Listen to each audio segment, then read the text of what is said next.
Primeiro livro dos Reis 17, versículo 1. Acompanhe-me, preste atenção o que está escrito.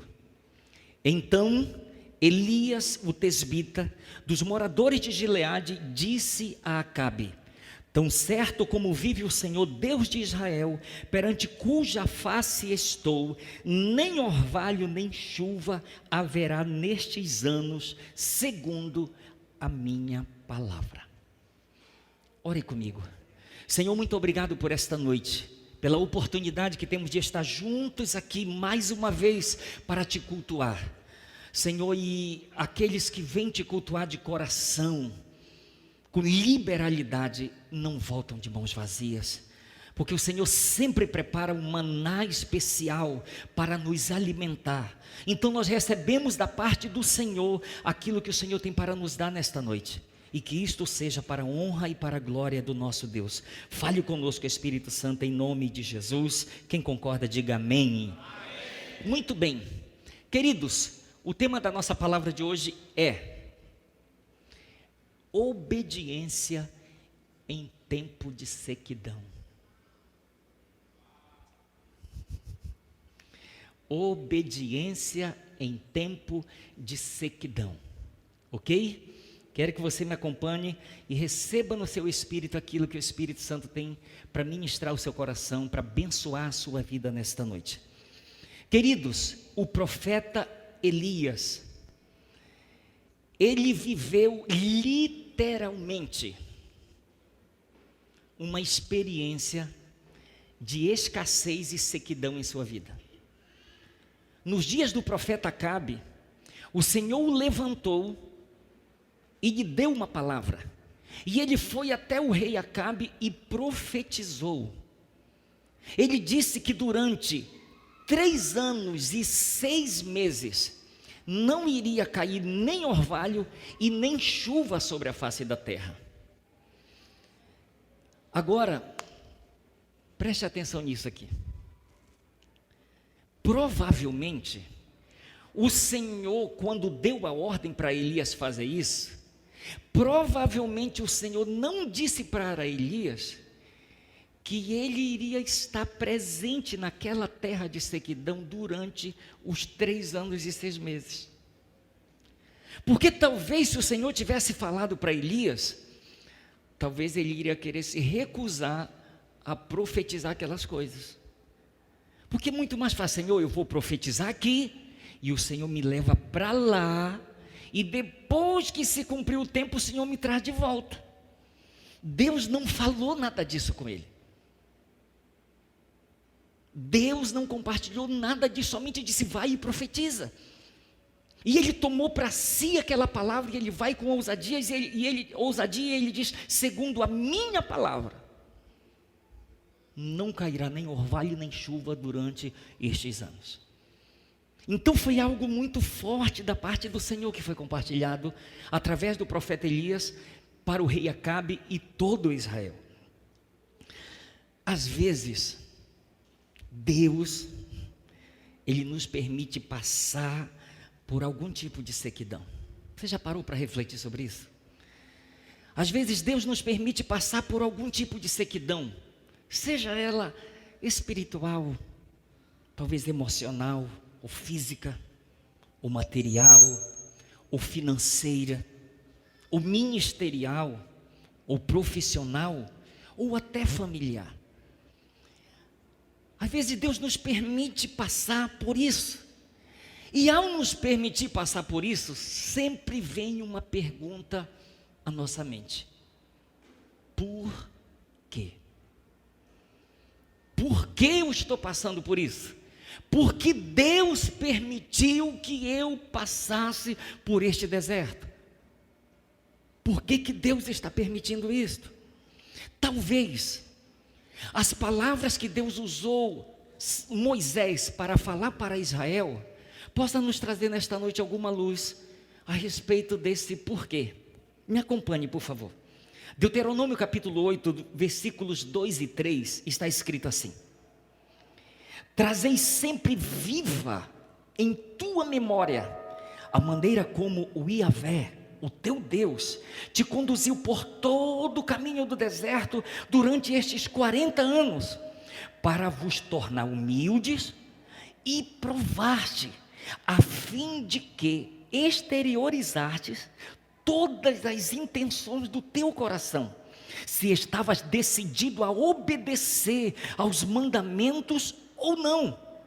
Ele te humilhou, fez com que sentisse fome e te alimentou com um maná que nem tu nem teus pais o conhecias, para te mostrar que o ser humano não vive apenas de pão, mas de toda palavra que procede da boca do Senhor.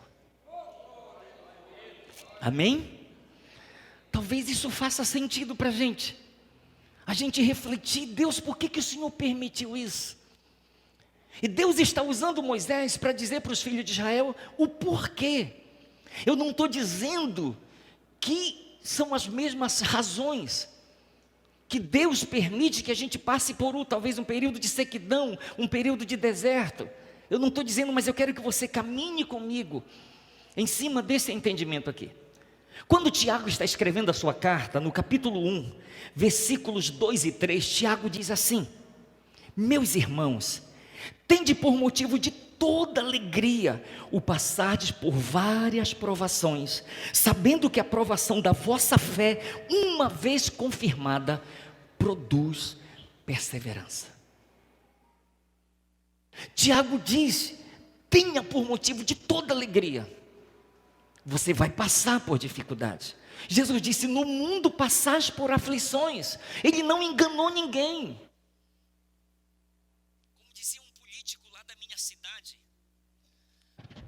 Como dizia um político lá da minha cidade, ele não iludibriou ninguém. Jesus não enganou ninguém, ele disse: olha, vocês vão passar por aflições. Haverá momentos difíceis na vida de vocês. Mas Tiago, sendo usado pelo Espírito Santo, ele diz: meus irmãos, tende por motivo de toda alegria o passar por várias provações, sabendo que a provação da vossa fé, uma vez confirmada, produz perseverança. Ele está dizendo, ela vai te tornar, ou elas vão te tornar mais perseverante. Você vai se tornar mais forte, mais robusto. Ao invés de ter aquele couro de osga, vai ter couro de jacaré. Você entende? Deus, ele permite com propósito. É com propósito que ele nos permite isso. Provavelmente você já tenha passado, ou talvez esteja passando por um período de sequidão. Não sei. Mas a grande pergunta, você sabe qual é? Qual tem sido a nossa atitude diante desse tempo de sequidão? Como nós temos reagido diante desse tempo de sequidão que Deus está nos permitindo passar, independente da área? Como nós temos reagido? Me ouça. Podemos ter a atitude correta,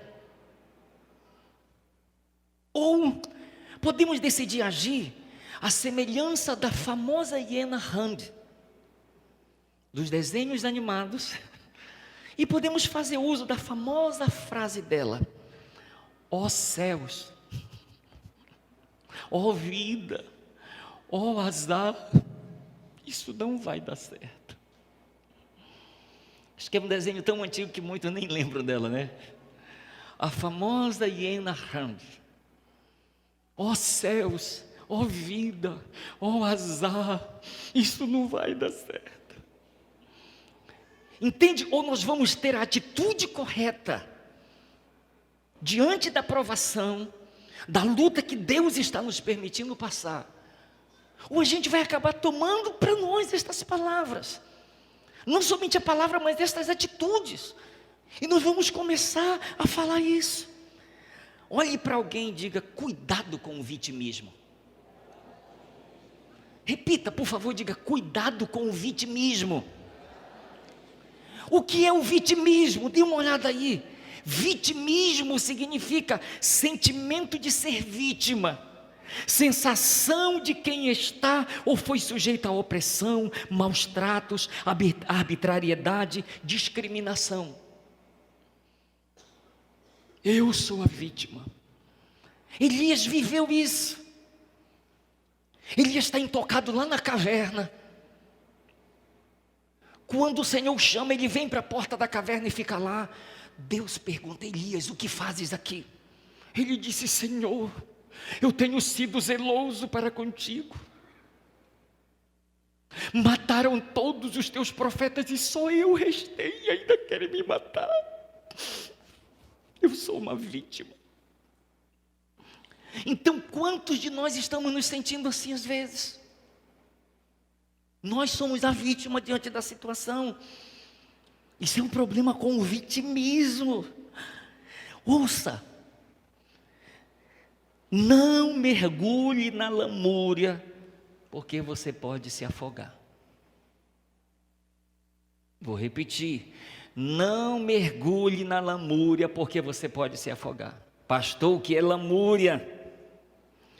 Lamentação interminável, ato de ficar se lamentando de modo triste,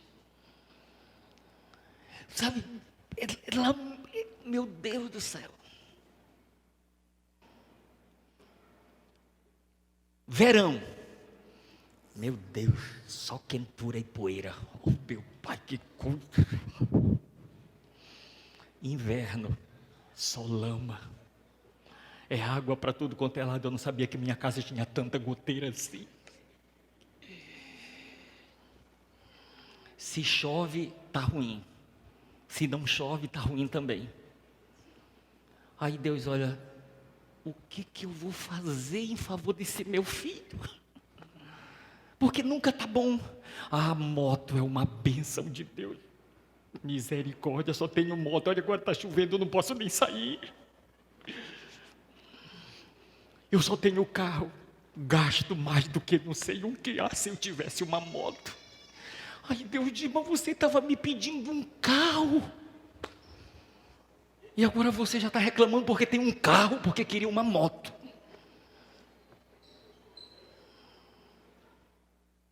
Alguém está me acompanhando aí, gente? Amém? Diga assim, eu não devo mergulhar na lamúria, porque senão eu vou me afogar. Entende? Nós não podemos mergulhar, queridos, porque passar por lutas, por dificuldades, todos nós passamos. O grande problema é a gente se achar a vítima, a gente achar que só nós somos a vítima, só acontece com a gente, e aí a gente passa a reclamar, porque nada está bom. Se é peixe, queria carne. Se tem carne, poxa, nunca mais a gente comeu frango. Ah, uma lasanha, chega a me dar água na boca, só de eu pensar. Misericórdia. Então, parece que nunca está satisfeito. Os filhos de Israel estão sendo mantidos no deserto e eles estão lá. Ah, nós nos lembramos daquela cebola do Egito, daquele alho, daquele peixe. Eles nem lembravam que eram escravos, mas estavam lembrando lá, do que eles estavam comendo lá. Então, se nós não tivermos cuidado, nós não vamos nunca conseguir passar pela prova dando glória a Deus, como diz o Lázaro. E nem vai passar. Dê essa notícia para o seu irmão, por favor, diga: Deus não pula a lição. Entende? Deus não pula a lição, gente. A gente precisa conseguir passar e ser aprovado, porque a Bíblia diz que bem-aventurado é aquele que suporta com perseverança a provação, porque depois de ter sido aprovado, receberá a coroa da vida. Então existe um tempo de provação, para que venha a aprovação. Existe esse tempo. Você sabe que eu estava meditando num texto, e eu pude ver que Jó, ele acabou vivendo esse momento na vida dele.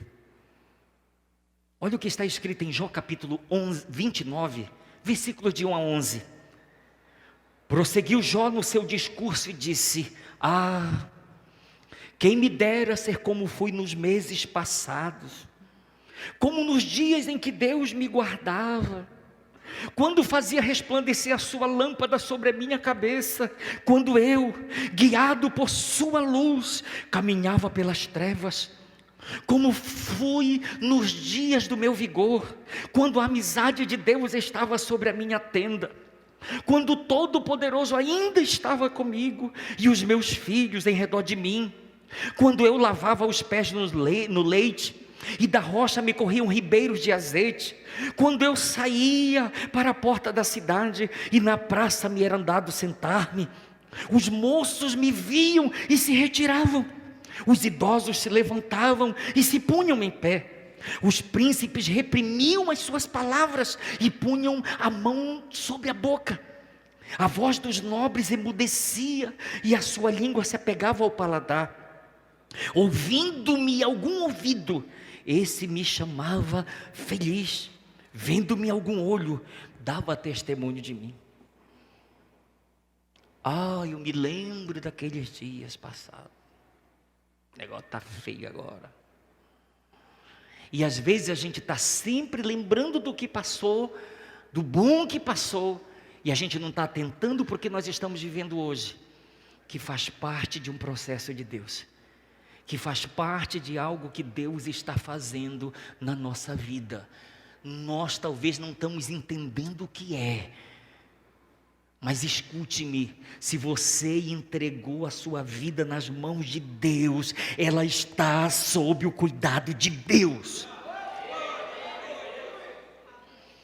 Vou repetir, se você entregou a sua vida nas mãos de Deus, ela está sob o cuidado de Deus.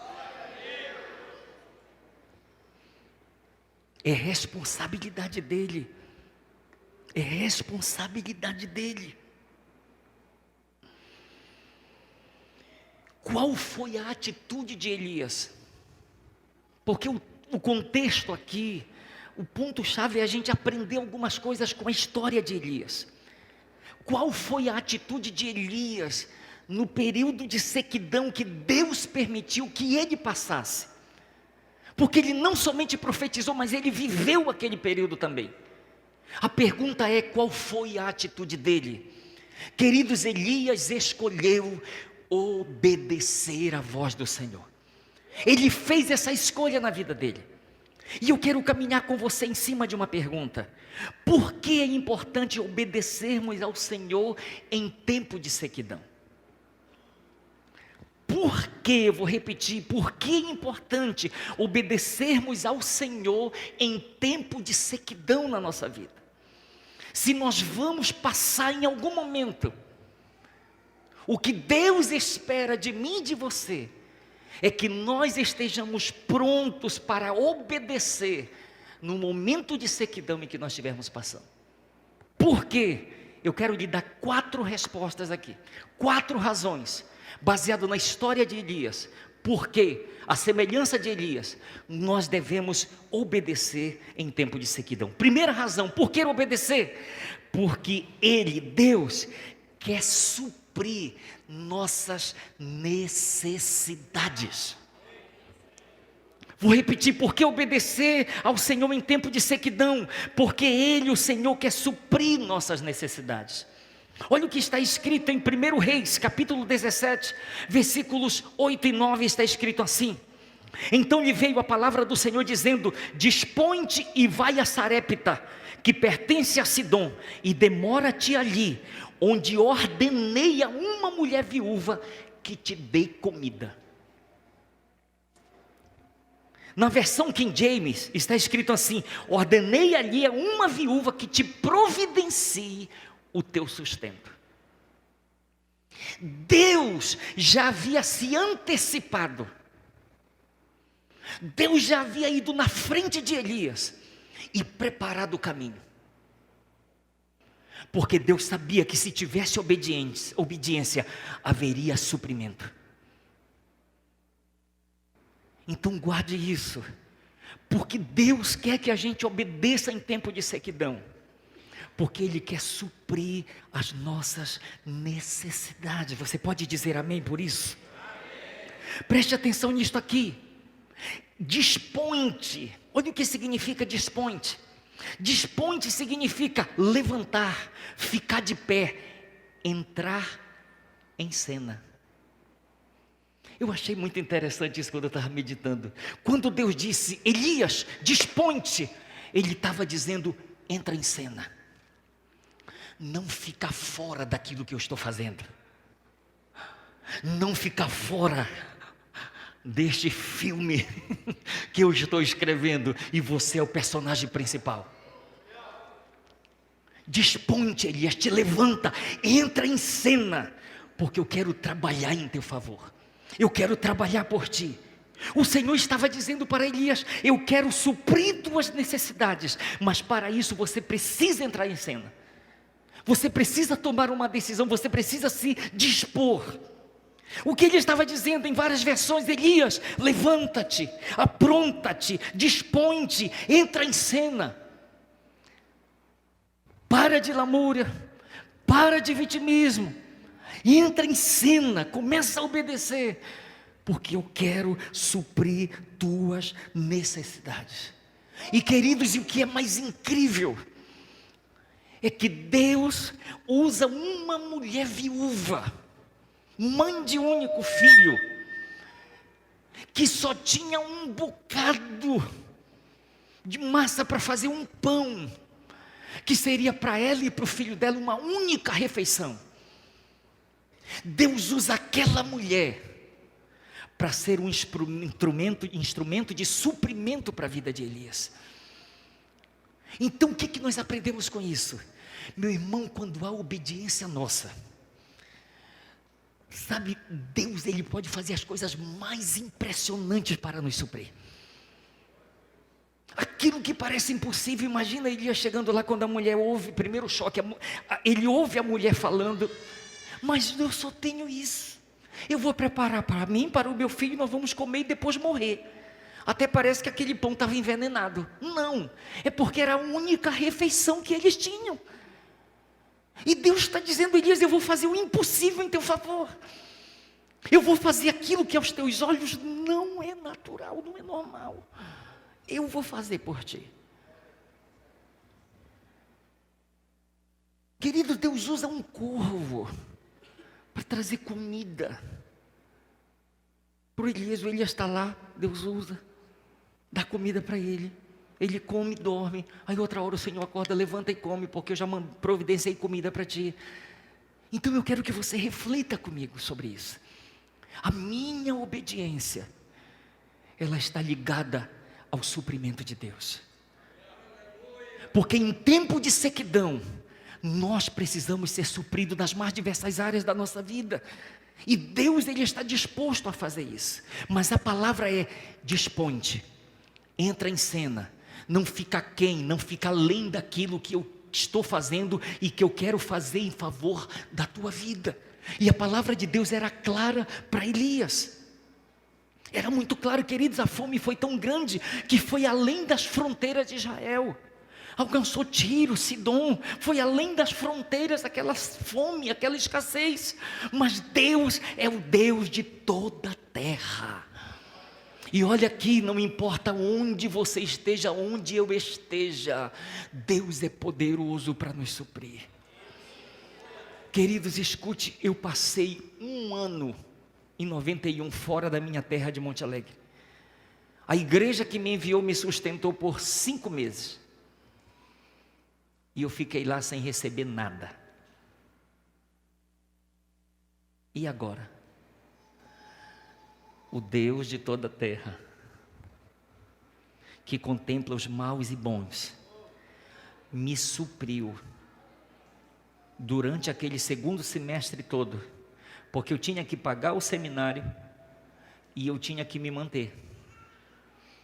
Eu fui até uma cidade próxima onde tínhamos trabalhado um mês. E um homem que eu cheguei com ele, me dei com ele, falei com ele que eu ia ficar lá como seminarista e se ele podia me ajudar. Ele disse: irmão Elcio, eu não somente vou lhe ajudar, como eu vou falar com outras pessoas aqui da igreja para lhe ajudarem também. E durante 7 meses, para ser mais preciso, Deus me supriu. Paguei o seminário durante todo o período que eu fiquei lá. Não me faltou nada durante aquele período. E eu voltei, e acredite, o suprimento de Deus foi o suficiente para eu chegar de volta lá em Monte Alegre.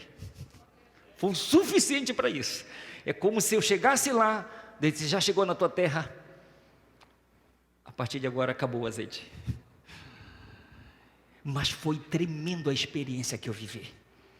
Então escute, não importa onde você esteja, quem você seja, se você decidir caminhar em cima da obediência daquilo que Deus tem falado de uma forma pessoal para você, eu quero lhe dizer que a provisão de Deus, ela vem.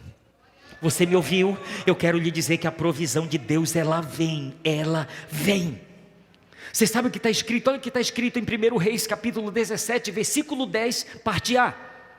Então se levantou e se foi a Sarepta. Ou seja, Elias obedeceu o que Deus lhe falou. Elias obedeceu o que Deus lhe falou. Queridos, eu já falei outras vezes aqui. Você sabe por que Deus parou de falar com o rei Saul? A Bíblia diz que Deus já não falava com ele de nenhuma forma. Por que Deus parou de falar com ele? Porque Deus falava e ele não obedecia. Então Deus simplesmente se calou. Aí ele teve que consultar uma médium para ter direção para a sua caminhada. Porque Deus simplesmente decidiu se calar. Porque Deus falava e ele fazia o que achava que era certo. Então Deus simplesmente se calou.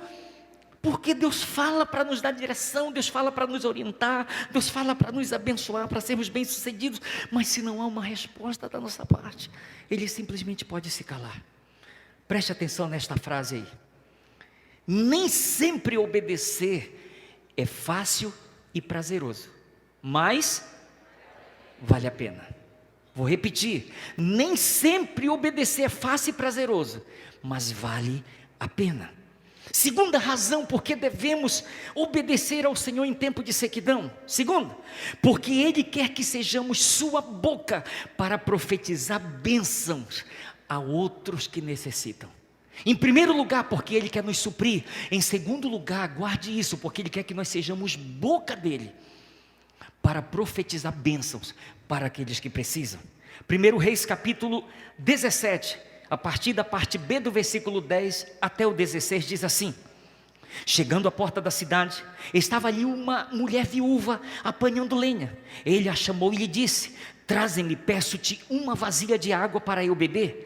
Indo ela a buscá-la, ele a chamou e lhe disse: traze-me também um bocado de pão na tua mão. Porém ela respondeu: tão certo como vive o Senhor teu Deus, nada tenho cozido, há somente um punhado de farinha numa panela e um pouco de azeite numa botija. E vês aqui, apanhei 2 cavacos e vou preparar esse resto de comida para mim e para o meu filho. Comê-lo-emos e morreremos. Elias lhe disse, não temas, vai e faze o que disseste, mas primeiro traze dele para mim um bolo pequeno e traze-mo aqui fora. Depois farás para ti mesma e para o teu filho, porque assim diz o Senhor Deus de Israel: a farinha da tua panela não se acabará, e o azeite da tua botija não faltará, até ao dia em que o Senhor fizer chover sobre a terra.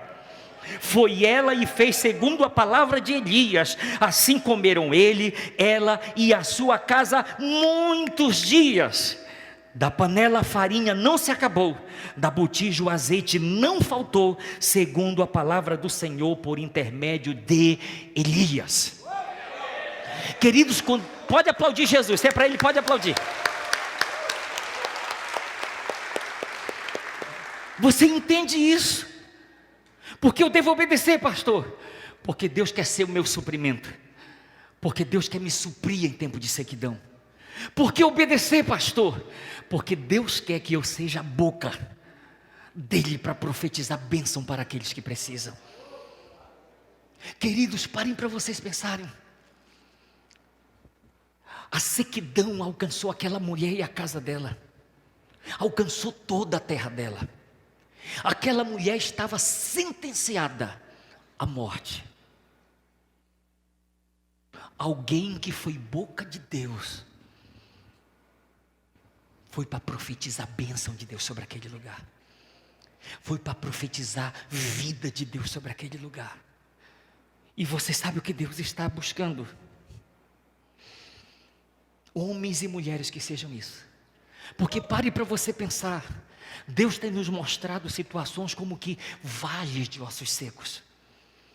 Situações, casais, famílias, como literalmente vale de ossos secos. E o Senhor nos pergunta: filho do homem, acaso estes ossos podem reviver? Senhor, tu sabes. Então profetiza ao filho do homem e fala para estes ossos. Fala para eles, porque eu estou te mandando. Você sabe o que é tremendo? É o que está no versículo 7 e no versículo 10. Ezequiel diz: e eu profetizei segundo me fora ordenado. E enquanto eu profetizava, simultaneamente a coisa estava acontecendo. Enquanto eu profetizava, houve um ruído de ossos. E cada osso começou a se juntar ao seu osso. E começou a se levantar como que um esqueleto, mano. E o Senhor disse: profetiza agora, para que venha tendões, nervos, que venha carne, que venha pele. Filho do homem, profetiza o Espírito, chama-o dos quatro ventos. E ele profetizou. Então olha aqui para mim. O Senhor espera de mim, de você, obediência. Porque existem muitos vales de ossos secos que precisam ouvir palavra de vida, precisam ouvir palavra de bênção. Assim diz o Senhor: o azeite da tua botija não vai faltar, a farinha da tua panela não vai faltar. Gente, olha aqui para mim. Estude, pesquise sobre isso, que você vai entender que aproximadamente aquele azeite, aquela farinha na botija e na panela daquela mulher duraram cerca de 3 anos, gente. Cerca de 3 anos. Porque mais ou menos Elias passou mais ou menos 6 meses lá nesse ribeiro de Queribe, tomando água e comendo a comida que o corvo trazia. Secou. Deus já tinha outra provisão para ele. Ele foi para aquele ribeiro em obediência. Secou lá, ele disse: agora vai para Sarepta. Ele foi em obediência, lá tinha também suprimento de Deus. E ele está vivendo essa experiência. Ele está vivendo isso. E eu quero deixar isso aqui com você. Eu quero deixar, porque eu creio que Deus, Ele está levantando uma geração de homens e mulheres de Deus para serem boca dele sobre a terra. Aonde estão profetizando morte, eles vão chegar lá: eu profetizo vida. Aonde estão profetizando derrota, eu profetizo vitória. Eu profetizo paz. Eu profetizo aquilo que vem de Deus e que Deus tem me ordenado para fazer isso. E nós vamos estar sendo boca de Deus para chamar a existência o que não existe. Amém? Amém? Quem está me entendendo para dizer um amém aí? Glória a Deus. Olhe para o seu irmão e diga: seja a boca de Deus. Amém. Terceira razão, porque precisamos obedecer ao Senhor em tempo de sequidão. Terceira razão, porque Ele quer que sejamos agentes de milagres. Diga comigo: agentes de milagres. 1 Reis capítulo 17, de 17 a 22. Depois disto, adoeceu o filho da mulher, da dona da casa, e a sua doença se agravou tanto que ele morreu. Então disse ela a Elias: que fiz eu, ó homem de Deus? Vieste a mim para trazeres à memória a minha iniquidade e matares o meu filho? Ele lhe disse: dá-me o teu filho. Tomou-o dos braços dela e o levou para cima ao quarto onde ele mesmo se hospedava, e o deitou em sua cama. Então clamou ao Senhor e disse: ó Senhor meu Deus, também até a esta viúva com quem me hospedo afligiste, matando-lhe o filho. E estendendo-se 3 vezes sobre o menino, clamou ao Senhor e disse: ó Senhor meu Deus, rogo-te que faças a alma deste menino tornar a entrar nele. O Senhor atendeu a voz de Elias, e a alma do menino tornou a entrar nele e viveu. Olha aqui para mim. Eu quero declarar nesta noite que eu amo e respeito os cessanistas, mas eu não posso concordar com eles de que as manifestações do Espírito Santo e dos dons cessaram lá com a igreja primitiva. Os cessanistas acreditam que a era do mover do Espírito Santo através dos seus dons, a manifestação deles, terminaram ali com a igreja primitiva. Eu respeito, mas eu não posso concordar com isso. Eu não posso concordar. Por quê? Porque tem uma promessa que eu creio que é para a igreja do século 21, que está em João capítulo 14, versículo 12. Segure aí, meu irmão. João 14, 12, está escrito assim: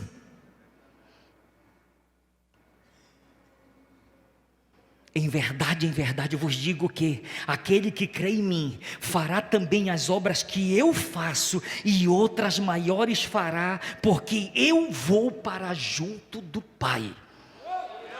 Eu creio, meu irmão, eu já orei por 4 mortos para ressuscitar. O 4º foi aqui no Maranhão. Mas você sabe o que é de orar, de impor as mãos? Impor as mãos e orar mesmo, é orar para ressuscitar. E eu quero lhe dizer que eu vou continuar fazendo isso. Nenhum ainda não ressuscitou. Mas eu estou na frente de muitos de vocês que nem orar vocês oraram. Então você sabe quem tem mais possibilidade de ver o morto ressuscitar? Eu. Porque eu já orei. E quem não orou? Ó, vai ficar para trás. Um dia um pai desesperado chegou comigo, o filho na sala, pequeno, um adolescente, morto lá no caixão. Ele chegou com o pastor: ore para o meu filho ressuscitar, pastor, ore para o meu filho ressuscitar. E a sala estava cheia. E eu entrei lá no meio e impus as mãos, e eu comecei a orar com toda a força do meu ser, de todo o meu coração, chamando a existência, a vida, o espírito de vida. Não aconteceu, mas eu quero lhe dizer que isso não tem me feito parar. Eu vou continuar fazendo, porque eu acredito que uma das coisas que vai anteceder a volta de Jesus são grandes manifestações de prodígios, de sinais, de maravilhas. E eu creio que nós seremos agentes desses milagres, dessas coisas grandiosas. Mas entenda isso aqui, esse texto. Preste atenção, em verdade eu vos digo que aquele que crê em mim fará também as obras que eu faço, e outras maiores fará. Eu acredito que Jesus não estava falando a respeito do Elcio fazer coisas maiores do que ele, mas eu acredito que ele estava falando a respeito da igreja fazer coisas maiores do que ele. Porque João, ele diz que Jesus fez tanta coisa, gente, ensinou tanta coisa, que se fosse escrever, não haveria lugar no mundo para caber tanto livro. Então só o Elcio não vai conseguir fazer isso, mas o corpo em ação. Sabe, um chega daí: pastor, Jesus me usou para libertar uma pessoa de demônios. Pastor, eu orei por um cego e ele ressuscitou.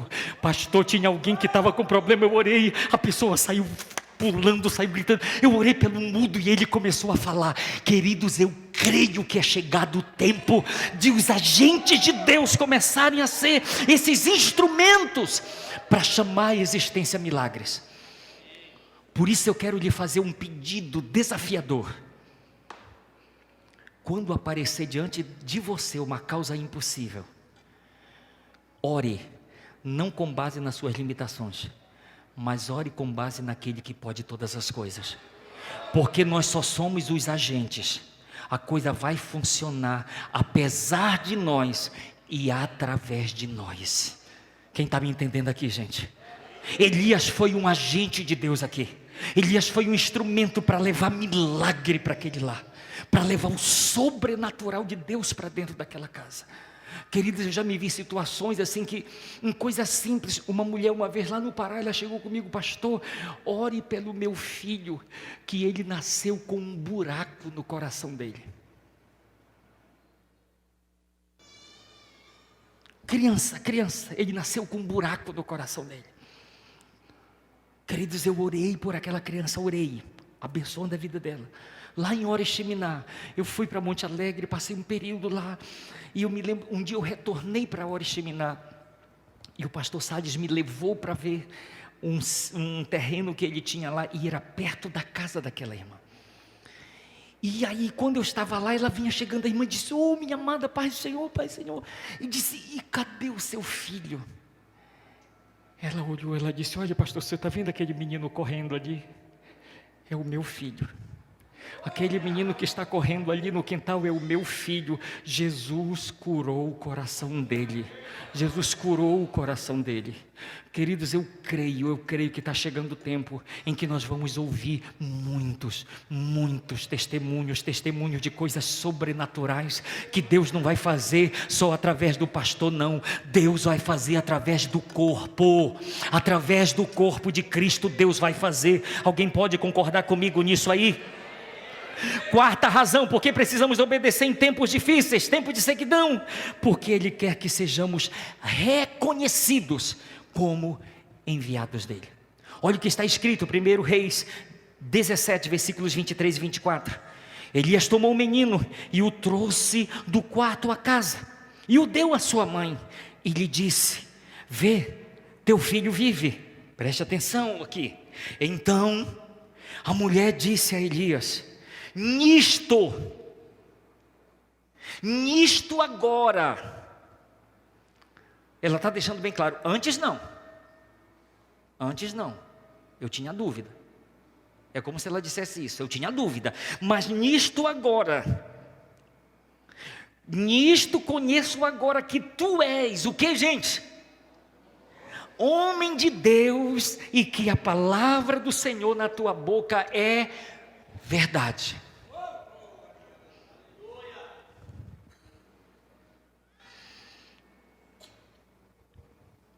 Existem situações que pessoas ouvem a nosso respeito, nos veem,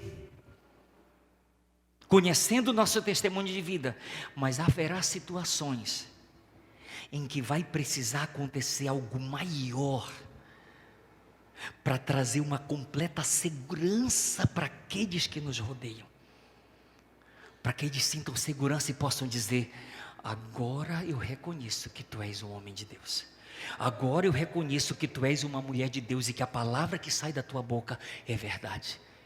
Então, queridos, são momentos que Deus providencia, é como se fosse para provar. Eu não vou ficar insistindo, tentando provar, constituir um advogado para provar, para me defender. Não, é Deus se encarregando através do poder sobrenatural dEle, para que isso traga uma paz, uma segurança para aqueles que nos rodeiam, e chegue a um ponto de dizer: nisto reconheço agora, nisto que acabou de acontecer, eu reconheço que você é um homem de Deus, que você é uma mulher de Deus. Amém, queridos? Eu estou concluindo agora, versículo 9, parte A. Nós lemos o seguinte: dispõe-te e vai. Por que esta ordem? Por que essa ordenança? Preste atenção. Porque o Senhor, Ele quer agir por nós, em nosso favor, mas Ele quer agir também através de nós. Posso ouvir um amém? Deus quer agir por nós, mas Ele quer agir também através de nós. Por isso Ele diz: dispõe-te e vai. Porém, nós não devemos esperar até que tudo esteja bem para nós começarmos a obedecê-lo, queridos. Guarde isso. Nós não podemos esperar que tudo esteja bem para a gente decidir obedecê-lo. Nós não podemos fazer isso. Nós precisamos ter esse cuidado. Ouça, até porque é muito fácil obedecer quando tudo está indo bem. Você lembra aquela frase? Quando tudo está tranquilo e favorável. É fácil obedecer, né? Está tudo maravilhoso, eu vou obedecer. Está tudo bem, vou obedecer. Está difícil. Deixa de vir para a igreja. Deixa de ir para a célula. Deixa de fazer o quê? Entende? Nós não podemos esperar que tudo fique bem para a gente começar a obedecer. Nós podemos começar hoje. Quem está me entendendo, diga amém aí. Nós podemos começar hoje a viver essa obediência. Nós não devemos esquecer que obedecer é uma escolha e ao mesmo tempo é uma expressão do nosso amor para com o nosso Deus. Olha o que está escrito em 1 João capítulo 5, versículo 3. Pois amar a Deus é obedecer aos seus mandamentos, e os seus mandamentos não são difíceis de obedecer. Os seus mandamentos não são difíceis de obedecer. E eu quero concluir com esta frase aí. Preste atenção. Se escolhermos obedecer ao Senhor, à semelhança de Elias, a nossa obediência nos levará a experimentarmos resultados surpreendentes e maravilhosos em nossa vida. Amém, queridos? A nossa obediência vai nos levar a experimentarmos resultados surpreendentes e maravilhosos em nossa vida. E lembre-se disso, isso é uma questão muito pessoal. É muito pessoal. Infelizmente tem aqueles que têm escolhido retroceder, porque veio um período de sequidão. Eu não sabia que passava por isso, que tinha que enfrentar isso. E às vezes acaba desistindo da fé. O escritor aos Hebreus, ele fala lá no capítulo 10, versículo 39, ele diz: nós porém não somos dos que retrocedem para a perdição. Nós não somos dos que retrocedem para a perdição, somos entretanto da fé para a conservação da alma. Amém? Nós não somos dos que retrocedem. Está difícil? Tá, mas não negocie. Pode liberar aquela frase, acho que essa frase que faltou liberar aí. Não devemos, pode liberar outra frase? Por favor. Não devemos negociar nossa obediência e nem sacrificá-la por causa das circunstâncias da vida. Guarde isso. Vou repetir. Não devemos negociar nossa obediência e nem sacrificá-la por causa das circunstâncias da vida. Não negocie. Está difícil. Permanece, irmão. Parece que eu não estou vendo saída. Permanece. Continue. Continue. Porque há recompensa. Há recompensa em Deus. Há suprimento em Deus, há provisão em Deus, há milagre em Deus, há o sobrenatural em Deus.